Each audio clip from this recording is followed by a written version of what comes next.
Bonjour, ici Gaëlle, votre coach bien-être en direct de Tokyo qui vous présente les Wednesday Wellness Tips.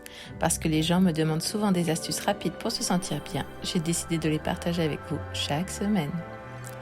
On procrastine tous, que ce soit pour repousser un email, éviter une séance de sport ou faire défiler notre téléphone à la place de ce projet important, on l'a tous fait. Mais si je vous disais que la procrastination n'est pas un signe de paresse ou de mauvaise organisation, mais quelque chose de bien plus profond, et que la dépasser peut réellement améliorer votre bien-être mental et émotionnel.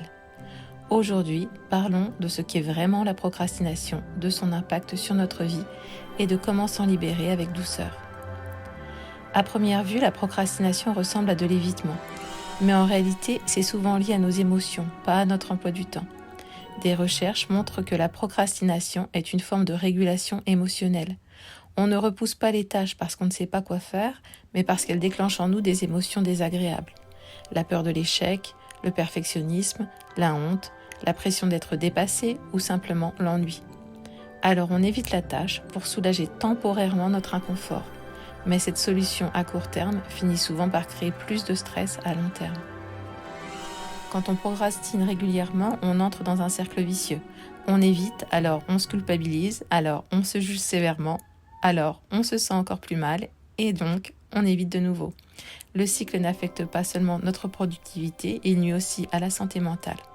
La procrastination chronique est associée à un stress accru, de l'anxiété, une baisse de l'estime de soi, des troubles du sommeil et une moindre satisfaction dans la vie. Et plus on se traite de paresseux ou nul, plus on renforce ce schéma et plus il devient difficile d'en sortir.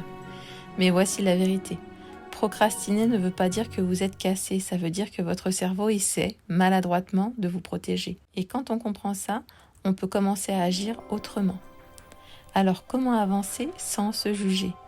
Voici quelques pistes simples mais puissantes. Commencez par identifier l'émotion, pas seulement la tâche. Demandez-vous quelle émotion me bloque ici. Le nommer permet de l'apprivoiser. Divisez la tâche en micro-étapes. Au lieu de dire rédiger un rapport, commencez par ouvrir un document, écrire une phrase. Les petites victoires créent de l'élan.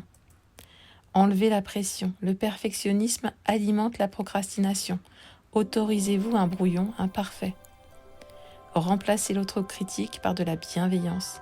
Parlez-vous comme à un ami. C'est normal d'avoir du mal, tu es toujours capable. Reconnectez-vous à votre pourquoi. Pourquoi cette tâche compte-t-elle ? À quoi servira-t-elle à la personne que je veux devenir ? Voici la vérité la plus profonde. La procrastination est un signal, pas un défaut. C'est votre cerveau qui dit « quelque chose ici me met mal à l'aise ». Et c'est normal, c'est humain.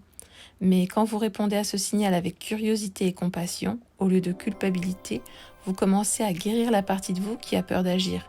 Et cette guérison ne vous rend pas juste plus productif, elle vous rend plus paisible, plus présent, plus aligné avec vous-même. Parce que le vrai bien-être, ce n'est pas de tout réussir, c'est d'apprendre à se rencontrer avec douceur, même dans nos blocages. Alors la prochaine fois que vous vous surprenez à procrastiner, faites une pause, respirez et demandez-vous de quoi ai-je vraiment besoin, là, maintenant. Et puis, faites un petit pas, un seul.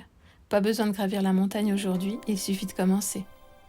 Merci d'avoir regardé. Si cette vidéo vous a parlé, pensez à liker, à vous abonner ou à la partager avec quelqu'un qui a besoin d'entendre ça. Je vous dis à la semaine prochaine et d'ici là, rappelez-vous d'être la version de vous-même que vous préférez. Au revoir.